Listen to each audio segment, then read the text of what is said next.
Hey, Lenwood, you don't mind if a friend tags along, do you? Of course not. Steve sat down on a bench and motioned me to sit across from him.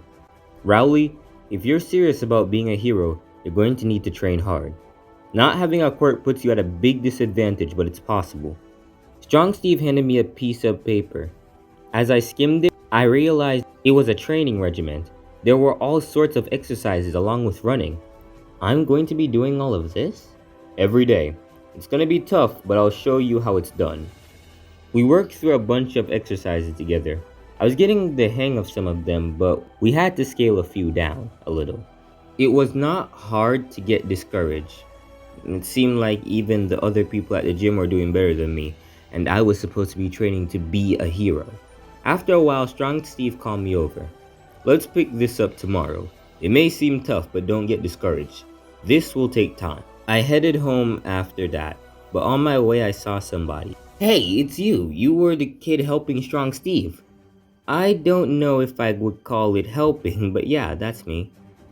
Don't say that, man. Without you, Trevor might still be wrecking the city. Trevor? That's me. Shut up, you.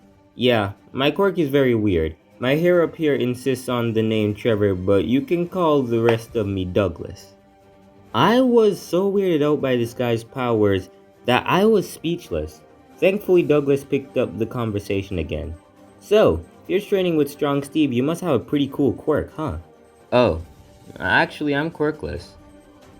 Heh, compared to having this psycho up here, that doesn't sound so bad. I had never thought about people having quirks that they don't want. Being quirkless always seemed like the worst possible outcome. I mean, now I might get thrown in jail all because of my stupid quirk. In jail? Well, you didn't do anything. Yeah, well, the cops don't see it that way. After that, Douglas said he had to leave, but something still felt wrong about this whole situation. I mean, Douglas hadn't done anything wrong. His quirk going berserk wasn't his fault. I decided to stop by Greg's house.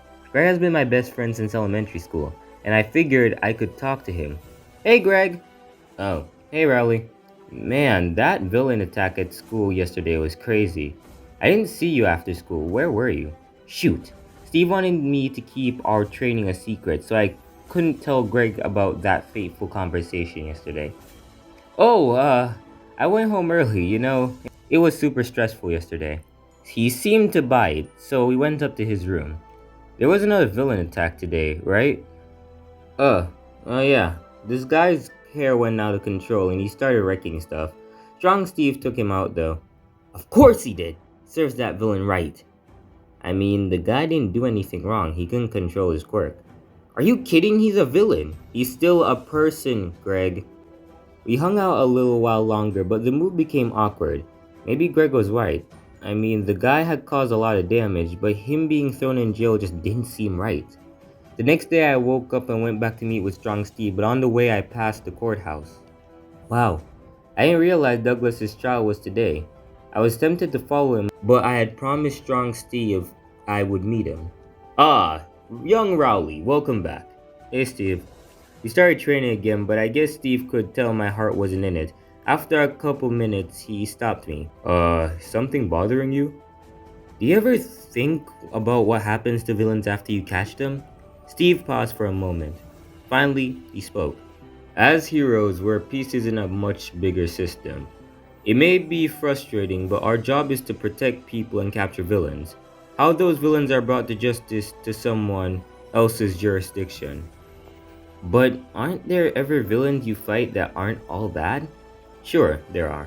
I mean, before there were heroes at all, many people thought of vigilantes as villains. But all I can do is my own job and hope that the rest of the system does theirs too. Douglas! Quark! Trevor the talking sideburn. Douglas's hair has a mind of its own. Literally. It can not only think for itself, but move around, grow, and even speak. Most of the time, Douglas can keep it under control, but his hair, which calls itself Trevor, grows more powerful the stronger Douglas's emotions are. Douglas has tried everything, even shaving his head bald, but Trevor always returns one way or another. Still, he is usually able to lead a normal life, At least when he's not explaining to those who meet him about his second voice coming from his head. Greg Heffley, Quirk, Sketch. Greg can create any inanimate object by drawing it. However, he can only create things he's seen in the real world, and the objects will be recreated to scale. He can use any physical method of drawing, including posters, boards, and chalk. Thanks to his incredibly versatile quirk, Greg has always been popular with his classmates. He plans to use this quirk to get into the UA Hero course and become a professional hero. However, his arrogance has led him to become complacent with his abilities.